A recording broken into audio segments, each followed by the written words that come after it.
السلام علیکم ورحمۃ اللہ تعالی وبرکاتہ۔ تعمیر ادب حصہ پنجم کی ہمارا پارٹ نمبر 18 ہے اور یہ پانچوں مل کر ہمارا پارٹ نمبر 144 ہے۔ یہاں تک پڑھے تھے، یہاں سے ہم پڑھیں گے۔ چلیے ویڈیو کو شروع کرتے ہیں۔ بسم اللہ الرحمن الرحیم۔ ملک میں عدل و انصاف کا جھنڈا لہرائے، طاقت والے کمزوروں پر ظلم نہ کر پائیں، مسلمان اسلامی قانون پر عمل کریں۔ چنانچہ آپ نے ساری توجہ رعیت کی خوشحالی پر لگا دی۔ رعایا کے ذمہ سے تقریباً 80 ٹیکس معاف کر دیے۔ راستے اور سڑکوں کی حفاظت کا عمدہ انتظام کر کے تجارت کو خوب فروغ دیا۔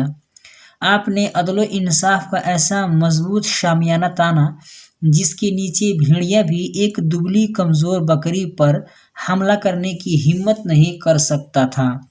آپ نے ملک میں تعلیم کو خوب ترقی دی، مدرسوں پر زمینیں وقف کیں، اساتذہ کے لیے شاہی خزانے سے مشاہرے اور طلباء کے لیے وظائف مقرر کیے۔ فریادیوں، دکھیوں اور مظلوموں کے لیے آپ کا وجود رحمت الہی کا دریا تھا، لیکن ظالموں اور شرکسوں کے حق میں آپ شمشیر برہنہ تھے۔ آپ ہندوستان کے ایک عظیم شہنشاہ تھے۔ شاہی خزانوں کا دریا آپ کے قدموں کے نیچے سے بہہ رہا تھا اور اس دریا سے سارا ہندوستان سیراب ہو رہا تھا، لیکن دنیا یہ سن کر حیرت کرے گی کہ آپ نے اپنی ذات کے لیے شاہی خزانے سے ایک پیسہ نہیں لیا۔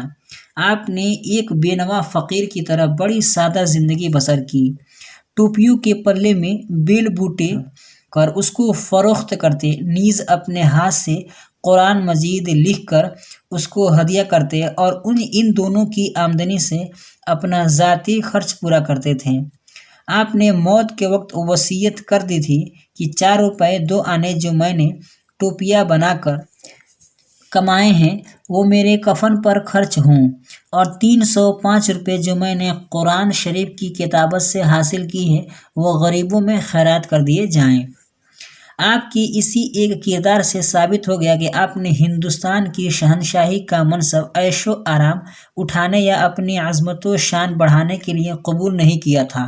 ہاں، یہ اور بات ہے کہ اللہ تعالیٰ نے جو عظمت و جلال آپ کو عطا فرمایا تھا وہ مغل بادشاہوں میں تیمور لنگ سے لے کر بہادر شاہ ظفر تک کسی کو حاصل نہیں۔ آپ کے عہد حکومت میں بے شمار مسجدیں تعمیر ہوئیں اور اسلامی قوانین کو پھولنے اور پھلنے کا موقع ملا۔ عدالتوں میں مفتی اور قاضی مقرر تھے جنہیں شرع کے مطابق فیصلہ کرنا پڑتا تھا۔ آپ نے قاضیوں کی آسانی کے لیے قانون شرع کی ایک ضخیم کتاب تیار کرائی جس کا نام فتاوی عالمگیری ہے۔ آپ نے اس کتاب کی تیاری کے لیے 500 قابل علماء کی ایک جماعت قائم کی اور شاہی خزانے سے ان کا وظیفہ مقرر کیا۔ 8 سال کی محنت کے بعد یہ کتاب مرتب ہوئی اور اس کی تیاری میں 2 لاکھ روپے خرچ ہوئے۔ اس کارنامہ کی بدولت آپ کی عظمت کا جھنڈا آج بھی ہندوستان سے مصر تک لہرا رہا ہے۔ آپ کے دور حکومت میں مسلمانوں کے ساتھ غیر مسلم رعایا بھی سکھ اور چین کی زندگی گزارتی تھی۔ ملازمت کا دروازہ آپ نے سب کے لیے یکساں کھول رکھا تھا۔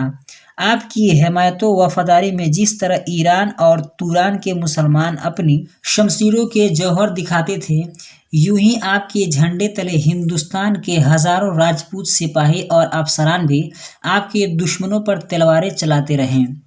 آپ کی سلطنت کا رقبہ بہت وسیع تھا۔ ہندوستان، افغانستان اور تبت، ان تینوں ملکوں کے آپ واحد شہنشاہ تھے۔ آپ نے 50 سال 1 ماہ 15 یوم حکومت کی اور 8 ذی القعدہ 1118 ہجری مطابق 11 فروری 1707 عیسوی کو جمعہ کے دن احمد نگر صوبہ دکن میں انتقال فرمایا اور قصبہ خلد آباد میں جو شہر اورنگ آباد سے 12 میل کے فاصلہ پر ہے دفن ہوئے۔